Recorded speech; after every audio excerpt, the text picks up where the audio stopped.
So, once they explode, stars aren't supposed to come back to life. But some of the stars somehow have survived the Great Supernova explosion. Such zombie stars are pretty rare. Scientists found a really big one called LP 4365. It's a partially burnt white dwarf. Now, a white dwarf is a star that has burned up all of the hydrogen, and that hydrogen was previously its nuclear fuel. In this case, the final explosion was maybe weaker than it usually is, not powerful enough to destroy the entire star. It's like a star wanted to explode but didn't make it, which is why part of the matter still survived. One of those zombie stars used to be a white dwarf, or just left over from an explosion. It gobbled up too much from another star and, surprisingly, managed to explode once again. If you manage to go to the moon one day and see fresh footprints, that doesn't mean there's someone else there with you. Footprints or similar marks can last for 1,000,000 years over there because the moon doesn't have an atmosphere. There are no winds, not even a breeze, that can slowly erase those footprints. In outer space, you'd be strong enough to weld two pieces of metal together with your own hands. Okay, it has nothing to do with your strength. You could just press them together with no effort, and that's it. Oxygen in our atmosphere makes a thin layer on the surface of the metal. It's like a barrier, which is why such a trick is impossible on Earth, but perfectly logical in outer space. If you ever go to space, don't take off your spacesuit unless you're on a spaceship. Air in your lungs would expand, as well as the oxygen in the rest of your body. You'd be like a balloon, twice your regular size. Good news? The skin is elastic enough to hold you together, which means you wouldn't explode. Yeah, small comfort, huh? If you watch a very touching movie in space and start crying, your tears won't run down. They will gather around your eyeballs. Your eyes will get too dry, so you'll feel like they're burning. Any exposed liquid on your body will vaporize, including the surfaces of your tongue. Speaking of burning, there's one thing fire can't do in space. Fire can spread when there's a flow of oxygen, and since there's not any in space. If the fire breaks out in a rocket, you can simply turn off the ventilation system and voila! It can get more complicated if there's intense smoke, sparking, and material melting in conditions of reduced gravity. Regular foam fire extinguishers we use on Earth are useless here because they release foam randomly. Researchers are developing a fire extinguisher that will put out fires by using sound waves. The bigger the sound intensity, the bigger the flame they can put out. But the astronauts might end up deaf if the frequency is too high. A black hole is not like some starving monster that wanders around and has gravity so strong nothing can really escape it. When something comes close to the point of no return, which we also call the event horizon, it disappears. No way back. But quantum physics claims nothing can really destroy data, so it's a true paradox. Stephen Hawking was the one with the idea of how black holes don't really have event horizons. Maybe they have apparent horizons. Those trap things for some time only. After that, the trapped energy will somehow get away, but in a different form. When something goes into a black hole, it changes shape and gets stretched out just like spaghetti. It happens because gravitational force is trying to stretch an object in one direction, but at the same time squeeze it in another, like a pasta paradox. Speaking of, a black hole that's as big as a single atom has the mass of a really big mountain. There's one at the center of the Milky Way called Sagittarius A. It has a mass like 4 billion suns, but locally it's far away from us. There are more than 23,000 pieces of so-called space junk bigger than a softball floating above our planet at speeds up to 17,500 miles per hour. Woo! And there are 500,000 pieces in general, some of them the size of a marble. Space waste is generally debris made up of natural particles called meteoroids and artificial particles, like things we make on the Earth. Meteoroids orbit the Sun, while the majority of human-made debris orbits our planet. For example, we launched almost 9,000 spacecraft around the world, from satellites to rocket ships. Even the tiniest pieces can damage a spacecraft at such high speeds. Galaxies, planets, comets, asteroids, stars, space bodies are things we can actually see in space. But they make up less than 5% of the total universe. Dark matter, one of the biggest mysteries in space, is the name we use for all the mass in the universe that's still invisible to us. There's a lot of it. It may even make 25% of the universe. Dark energy makes the rest of the 70% of the universe. Scientists don't know much about it, but they think dark energy could be behind the increasing expansion of the entire universe, while dark matter slows it down. Dark matter doesn't interact with us in any way that we know of, nor does it interact with itself. If it did, we might be able to find dark matter galaxies, dark matter planets, or such objects. Now, astronomers have found the largest hole we've ever seen in the universe. It's the giant void that spreads 1 billion light-years across. They found it accidentally. One of the research team members was a little bit bored and wanted to check out how things were going in the direction of the cold spot. That's an anomaly in the cosmic microwave background map, or in short, CMB. It's a faint glow of light that falls on our planet from different directions and fills the universe. It's been streaming through space for almost 14 billion years as the afterglow that occurred after the Big Bang. But instead of CMB, they realized there's a giant area way colder than they'd expected. The team started tracking radio signals, but there were no radio sources in that whole volume. That means there are no galaxies or clusters, and since it's so cold, there's no dark matter either, or regular matter, so it really doesn't matter. The giant void is empty, and researchers think it could consist of dark energy. Light can still pass through it. It's not the only void in space, but it's the biggest one we've found. The area around a star is habitable when it's not too cold or too hot for liquid water to exist on the planet surrounding it. Let's say our planet was where Pluto is. It's too far from the Sun, which means our ocean and big parts of its atmosphere would freeze. But if the Earth was in Mercury's place, we'd be too close to the Sun, and the water on our planet would evaporate. Such habitable area is called the Goldilocks zone. So you can see where planets are located and assume if they have a chance for life on their surface. But Europa, one of Jupiter's moons, definitely breaks the rule.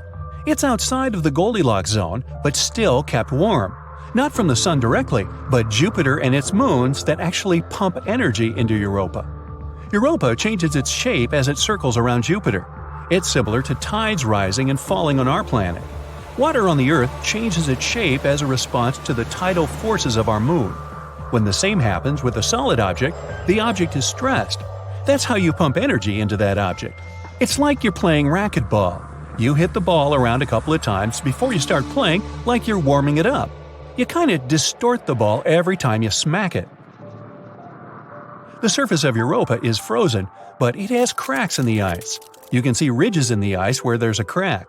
Then those flying chunks shift and refreeze. You'd see a similar thing if you could fly over the Arctic Ocean in the wintertime.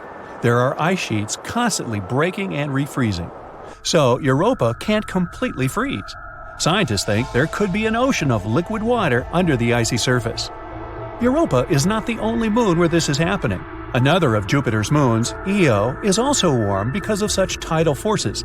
Io also has volcanoes erupting from within all the time. So it's not only that the Sun warms the space bodies and pumps them with energy. Many experts agree the universe might come to its end about 3 to 22 billion years from now. It's expanding all the time, which means it formed from a compact state. If it has a beginning, it's probably going to have an end as well. Yeah, I won't be around for that. One of the popular theories says the growth will slow down, and gravity will become the powerful force that will make the universe shrink. That will lead to complete chaos. Galaxies, stars, planets, space bodies, they will all move, collide, and, destroy one another. It's like the reverse Big Bang. Huge chaos, but this time, everything collapses. Well, on that cheery note, always stay on the bright side of life.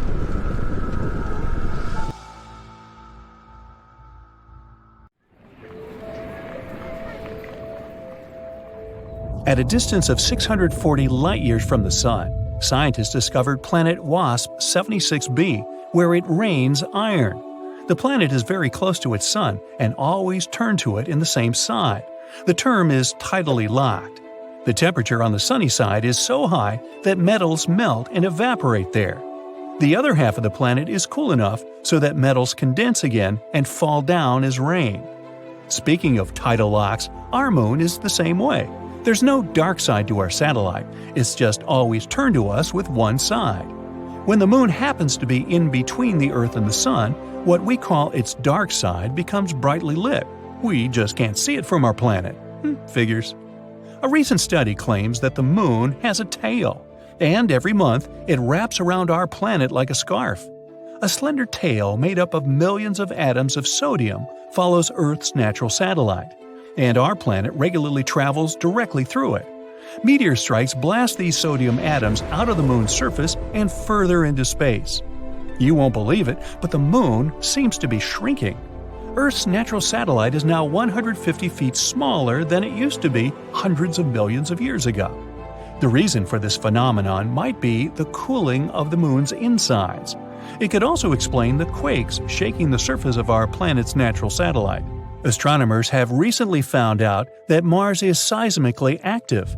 Mars quakes occur there on a regular basis.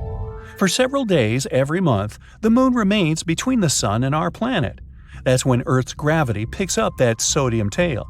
Our planet drags it into a long stripe that wraps around its atmosphere.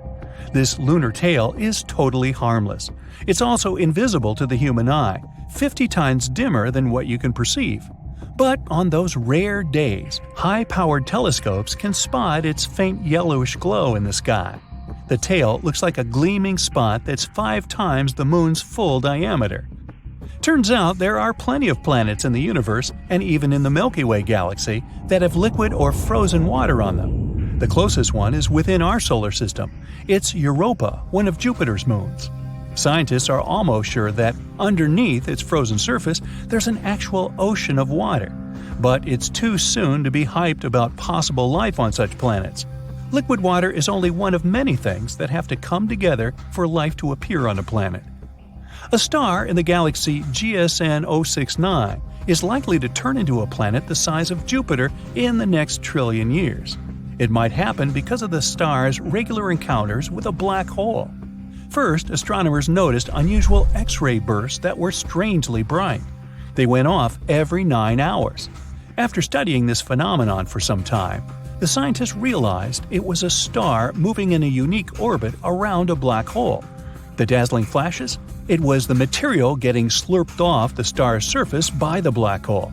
It turned out that over millions of years, the black hole had already transformed the red giant into a white dwarf, and the process isn't going to stop whatsoever.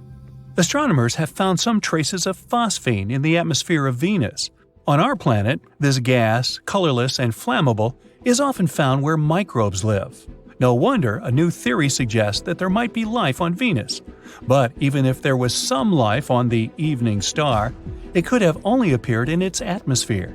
Probably no living organism would be able to survive the planet's extreme environment. Venus's surface is extremely dry. There's no liquid water on the planet, and the pressure there is 90 times greater than that on Earth's surface. The temperatures often rise higher than 900 degrees. That's hot enough to melt some metals. As for vacations there, I'll pass. In fact, there's a place millions of light years away where there's a whole floating space cloud made entirely of water.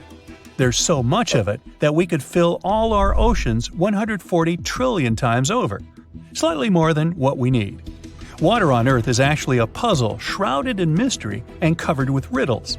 The most popular theory is that it was brought to our planet by icy comets and asteroids that left behind not only mighty craters, but the liquid substance thanks to which we can now thrive.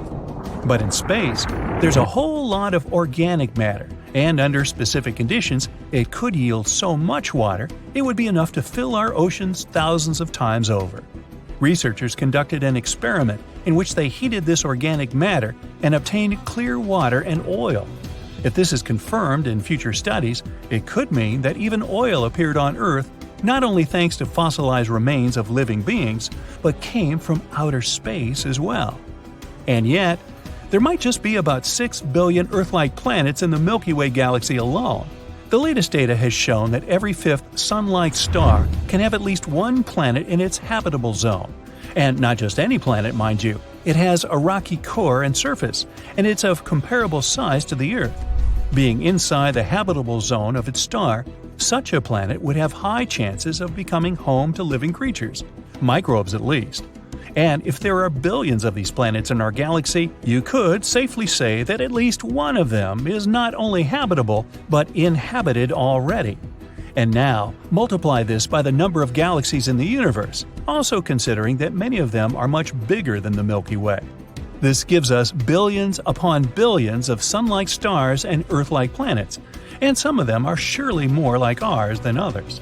And get this, we might be able to walk upright because of supernova explosions. About 2.5 million years ago, a supernova sent cosmic rays to our planet. They triggered a series of electrical storms in the Earth's atmosphere, which turned into thunderstorms. Those in turn caused wildfires in Northeast Africa, where our earlier ancestors lived. Fires turned the forest area into a savanna, the atmospheric pressure changed, and our ancestors had to stand on two legs to survive. The biggest explosion since the Big Bang was registered in 2019. This happened in the Ophiuchus cluster, which unites thousands of galaxies. According to scientists, the blast was equal to 20 billion, that's 18 zeros, megaton explosions happening once a millisecond for 240 million years. I'll have to trust that. My math is not that good. In 2019, NASA's InSight lander, whose goal was to study the interior of Mars, registered the first Marsquake ever. These quakes were coming fast, about 2 per day. Most of them were tiny. You wouldn't even feel them if they happened on our planet.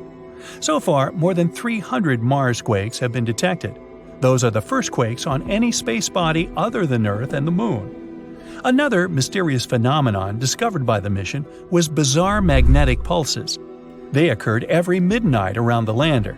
It's still unclear what those pulses were. Maybe after midnight they're going to let it all hang out, or something. Pluto's atmosphere rises much higher above the surface of the dwarf planet than, let's say, Earth's. It also has more than 20 layers, all of them freezing cold and extremely condensed.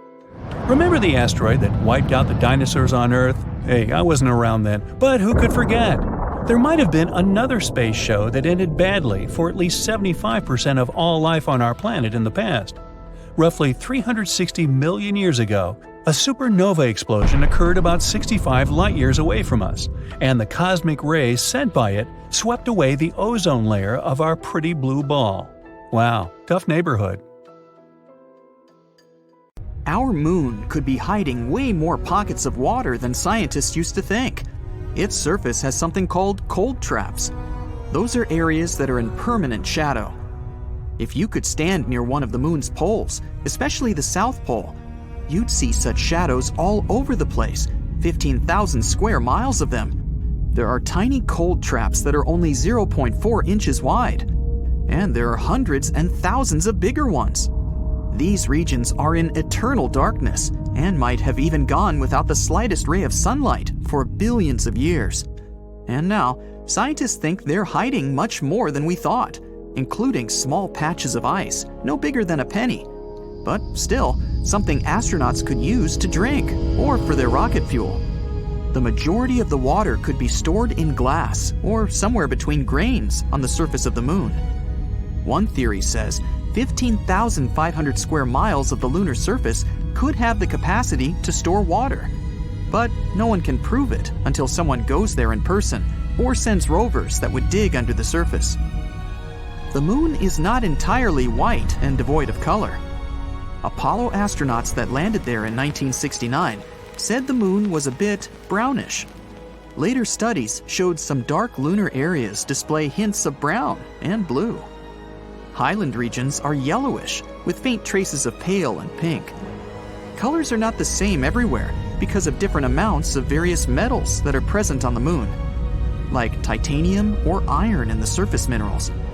Our eyes are not sensitive enough to pick out such differences from this distance, but the majority of the lunar surface consists of minerals that are naturally gray, and that's mostly the color we see from our planet. When you're in space, you can't walk on the ground. No gravity, so no need to wear shoes. That's why astronauts mostly wear socks, or eventually add another warmer pair if they're cold.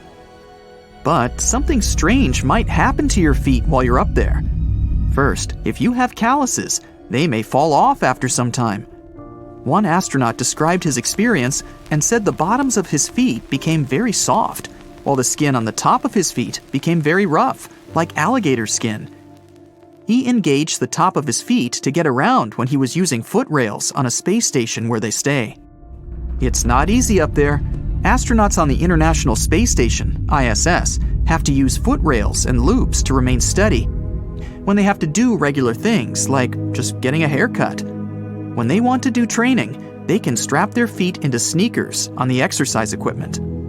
It's essential for them to exercise way more than they'd have to on Earth, around 2 hours each day, because the human body isn't used to moving or performing any actions we normally do without gravity that kinda holds us together.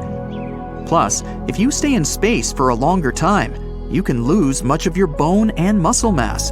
For example, you can lose almost 20% of your muscle mass if you spend only 11 days in zero-gravity conditions. But if you were up there, there's no point in using weights, right? Zero gravity affects them too. Instead, astronauts mostly use a device outfitted with 2 small canisters that create a vacuum and allow them to pull against a long bar. On the ISS, you can also use a bike and a treadmill. Did you know that NASA spent millions of dollars developing a pen that you could write with in zero gravity? A pencil is not the best solution for space travel. They have a habit of breaking and shattering, which can leave graphite dust behind. Also, they're wooden, which brings a high risk of fire in the pressurized, oxygen-rich capsule. That's why even such an everyday thing as a pencil can be life-threatening in space. So, they had to develop the space pen. It writes crisp and clean, and can't rely on gravity to make the ink flow. Instead, it uses compressed nitrogen to force ink out of the nozzle. This way, you can write while you're floating upside down, or even submerged underwater. Even when they're up in space, astronauts still face everyday things, like that unpleasant itching sensation on their faces. They can't just satisfy it while in their spacesuit. They need to improvise, so sometimes they scratch the spot with a microphone attached inside of their helmet. Sometimes they attach patches of Velcro inside their helmet for such things.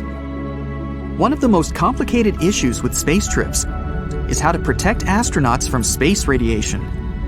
Our body has not evolved to handle proton storms and cosmic rays coming from the sun. Of course, spacesuits and the rest of the equipment are essential.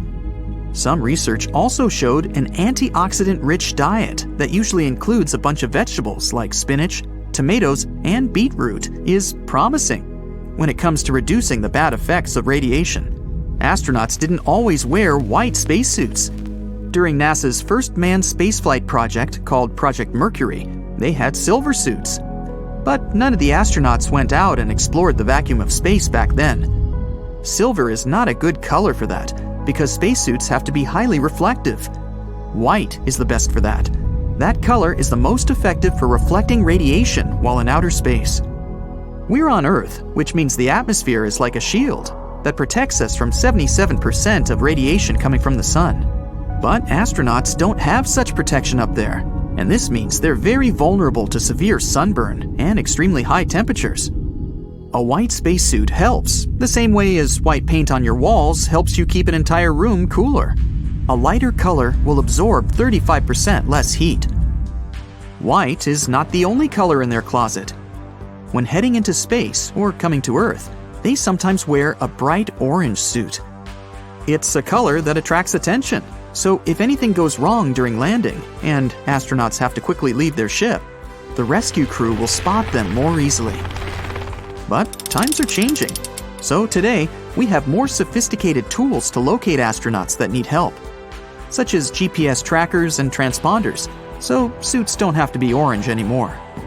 Floating through space. Everything's peaceful, and you're enjoying the magnificent view of the dark and quiet infinity filled with billions of stars, planets, comets, suns, moons, and so many other things we'll probably never even discover. 95% of our universe still remains a mystery to us. But at least the view is awesome. But it's only good if you're tethered. What if something goes wrong on your spacewalk and you detach? The whole scene goes from a beautiful dream to a nightmare in a second. But don't worry. NASA has designed a special jetpack called SAFER, Simplified Aid for EVA Rescue. It fires compressed nitrogen from 24 thrusters, which is how it can steer the astronaut back to safety.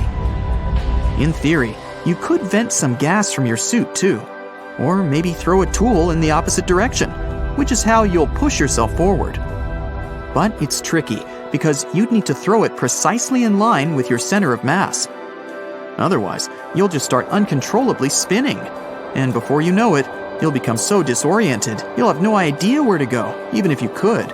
But SAFER will automatically detect rotation and use its jets to help you stay oriented towards the safe spot.